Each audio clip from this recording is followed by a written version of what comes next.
السلام علیکم دوستو، میں ہوں حمزہ احمد صدیقی اور آپ دیکھ رہے ہیں وصل یار۔ تو دوستو آج ہم بات کرنے والے ہیں ہاروت اور ماروت کے واقعے کی حقیقت کے بارے میں اور کالا جادو آخر کیا ہے۔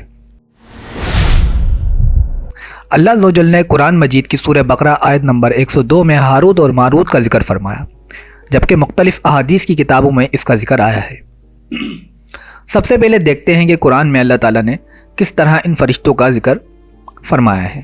تو اللہ تعالیٰ قرآن مجید میں ارشاد فرماتا ہے، وَمَا أُنزِلَ عَلَى الْمَلَكَيْنِ بِبَابِلَ هَارُوتَ وَمَارُوتَ وَمَا يُعَلِّمَانِ مِنْ أَحَدٍ حَتَّى يَقُولَا إِنَّمَا نَحْنُ فِتْنَةٌ فَلَا تَكْفُرْ، یعنی اور انہوں نے اس جادو کی پیروی کی جو شہر بابل میں دو فرشتوں ہاروت اور ماروت پر نازل کیا گیا تھا، اور وہ فرشتے اس وقت تک کسی کو کچھ نہیں سکھاتے تھے جب تک یہ نہ کہتے کہ ہم تو صرف آزمائش میں ہیں، تو تم کفر نہ کرو۔ تو اس آیت سے صرف یہ بات ثابت ہوتی ہے کہ فرشتوں کو اللہ تعالیٰ نے صرف جادو روکنے کے لیے بھیجا گیا تھا، جبکہ اس کے متعلق امام ابن جریر طبری اپنی سند کے ساتھ ہاروت اور ماروت کے واقعے کو بیان فرماتے ہیں کہ حضرت عبداللہ ابن عباس سے روایت ہے کہ اللہ تعالیٰ نے فرشتوں کے لیے آسمان سے جھری کی۔ جب انہوں نے بنو آدم کے گناہوں کو دیکھا تو انہوں نے کہا کہ اے رب، یہ وہ بنو آدم ہے جن کو تو نے اپنے دستے قدرت سے پیدا کیا اور اپنے فرشتوں سے ان کو سجدہ کروایا، اور وہ بنو آدم گناہ کر رہے ہیں۔ تو اس پر اللہ تعالیٰ نے فرمایا کہ ان کی جگہ تم بھی ہوتے تو تم بھی انہی کی طرح عمل کرتے۔ تو فرشتوں نے کہا کہ ہم ایسا نہیں کر سکتے۔ پھر ان سے کہا گیا کہ تم دو فرشتوں کو منتخب کر لو۔ تو انہوں نے ہاروت اور ماروت کو منتخب کر لیا، یعنی چن لیا۔ انہیں زمین پر بھیج دیا گیا اور ان کے لیے زمین میں ہر چیز حلال کر دی گئی سوائے شرک، چوری، زنا، شراب نوشی اور قتل ناحق کے۔ تو وہ فرشتے زمین پر آ کر رہنے لگے۔ تو ایک دن بازغت نام کی ایک عورت انہوں نے دیکھی جو بہت ہی حسین تھی، تو وہ ہاروت اور ماروت اس عورت سے محبت کر بیٹھے۔ تو فرشتوں نے اس عورت سے زنا کا ارادہ کیا۔ تو اس عورت نے کہا کہ پہلے اللہ کے ساتھ شرک کرو، شراب پیو اور قتل ناحق کرو۔ تو پہلے تو فرشتوں نے ان سب ساری چیزوں سے منع کر دیا، لیکن جب وہ عورت اس کے بغیر راضی نہ ہوئی تو وہ فرشتے یہ سب کام کر بیٹھے، جس کی سزا کے طور پہ اللہ نے فرشتوں کو اختیار دیا کہ دنیا کا عذاب یا آخرت کا عذاب لے لو۔ تو فرشتوں نے دنیا کے عذاب کو ترجیح دی اور وہ عورت زہرا ستارہ بن گئی۔ تو دوستو جان کر حیرانگی ہوگی کہ یہ مکمل واقعہ جو کتاب میں بیان کیا گیا یہ قرآن کے عقیدے کے خلاف ہے، اور عقل کے ترازو پہ اس کو دیکھا جائے تو بھی اس واقعے کی کوئی حقیقت نظر نہیں آتی۔ تو چلیں دیکھتے ہیں کہ کس طرح یہ واقعہ مکمل باطل ہے۔ اس واقعے میں فرشتوں کی نافرمانی اور گناہوں کا تذکرہ کیا گیا، جبکہ قرآن اس بات کے خلاف ہے، اور اہل سنت کا یہ عقیدہ ہے کہ فرشتے معصوم ہوتے ہیں، ان سے کبھی گناہ سرزن نہیں ہو سکتے۔ تو قرآن اس بارے میں بیان کرتا ہے سورۃ الانبیاء آیت نمبر 26 to 27، بل عباد مکرمون لا یسبقونہ بالقول وہم بامرہ یعملون، یعنی سب فرشتے اللہ کے مقرب بندے ہیں، اس کی اجازت سے پہلے بات نہیں کرتے اور وہ اسی کے حکم کے کاربند ہیں۔ اسی طرح قرآن کی کئی آیتوں میں فرشتوں کے معصوم ہونے کی دلیل ہے، اور یہ ہمارا عقیدہ ہے کہ فرشتے کبھی گناہ نہیں کر سکتے۔ تو یہ مکمل واقعہ ہمارے عقیدے کے خلاف ہے۔ اب عقلی طور پر اس واقعے کو دیکھا جائے تو یہ واقعہ میں ذکر ہے کہ اللہ تعالیٰ نے ان کو اختیار دیا کہ دنیا یا آخرت کیا عذاب میں سے کوئی ایک اختیار کریں، جبکہ یہ چیز اللہ کی سنت کے خلاف ہے، کیونکہ وہ شرک کرنے والوں کو بھی اور دوسرے گناہ کرنے والوں کو بھی توبہ کا ایک موقع ضرور دیتا ہے۔ تو یہ روایت اللہ کی سنت جاریہ کے خلاف ہے۔ اسی طرح اس روایت میں موجود ہے کہ وہ عورت زہرا ستارہ بن گئی تھی، جبکہ اللہ نے 7 آسمانوں کو پیدا کیا تو اس کے ساتھ 7 سیاروں کو بھی پیدا کیا، زحل، مشتری وغیرہ، جن میں زہرا ستارہ بھی شامل ہے۔ تو یہ روایت عقلاً مکمل باطل ہے۔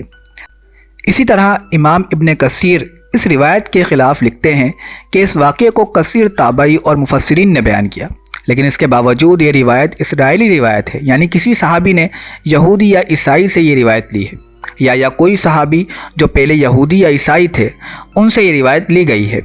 اسی طرح کی روایتوں کو اسرائیلی روایت کہا جاتا ہے، اور ایسی روایت کا حکم یہ ہے کہ اگر نبی کریم صلی اللہ علیہ وسلم کی زبان اقدس سے یہ روایت موجود ہو تو اسے درست، یا اگر نہ موجود ہو تو وہ قرآن کے خلاف نہ ہو تو بھی ایسی روایت کو قابل قبول قرار دیا جاتا ہے، جبکہ یہ روایت قرآن کے بھی خلاف ہے اور نبی کریم صلی اللہ علیہ وسلم سے اس طرح کی کوئی روایت مرفوع صحیح متصل اسناد مروی نہیں ہے، اس لیے یہ روایت قابل قبول نہیں۔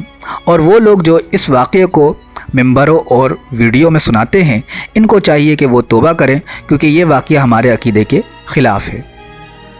اب سوال یہ پیدا ہوتا ہے کہ ہاروت اور ماروت کو آخر کیوں بھیجا گیا؟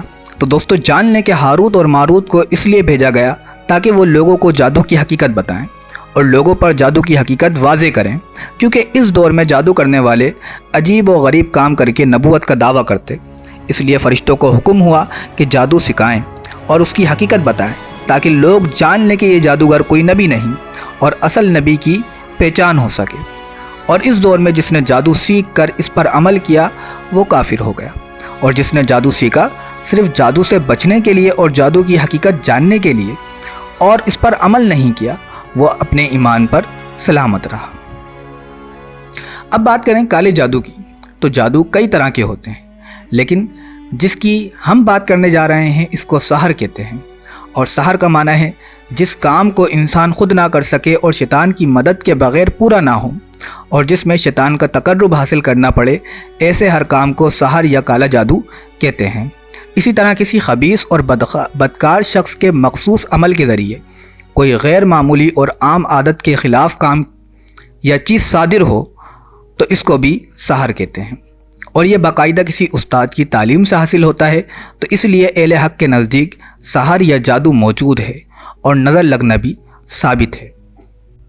لیکن یہ بات واضح ہے کہ کوئی بھی شخص کسی کو اللہ کے حکم کے بنا نقصان نہیں پہنچا سکتا۔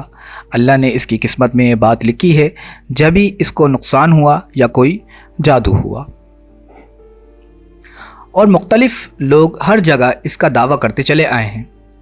قدیم مصر کے پجاری اسی دعوے پر اپنی عبادت اور مذہب کی بنیاد رکھتے تھے، چنانچہ قربانیاں جادو ہی کی بنیاد پر دی جاتی تھی۔ قدیم مصری، بابل اور دیگر روایتوں میں یہ دیوتاؤں کی طاقت کا ذریعہ بھی جادو ہی کو خیال کیا جاتا تھا۔ یورپ میں باوجود مسیحت کی اشاعت کے جادو کا رواج جاری رہا۔ افریقہ میں اب تک ایسے ڈاکٹر موجود ہیں جو جادو کے ذریعے علاج کرتے ہیں۔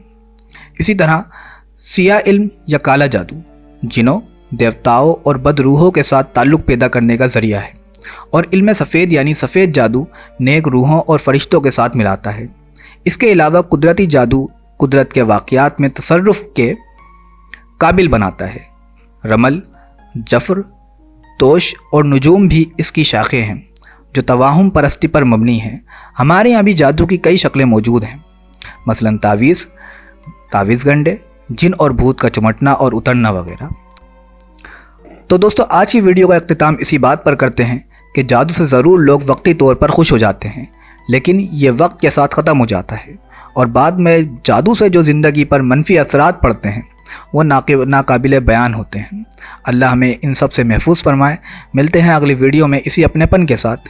اپنے میزبان کو اجازت دیں اور لائک اور شیئر کرنا نہ بھولیں۔ السلام علیکم ورحمۃ اللہ۔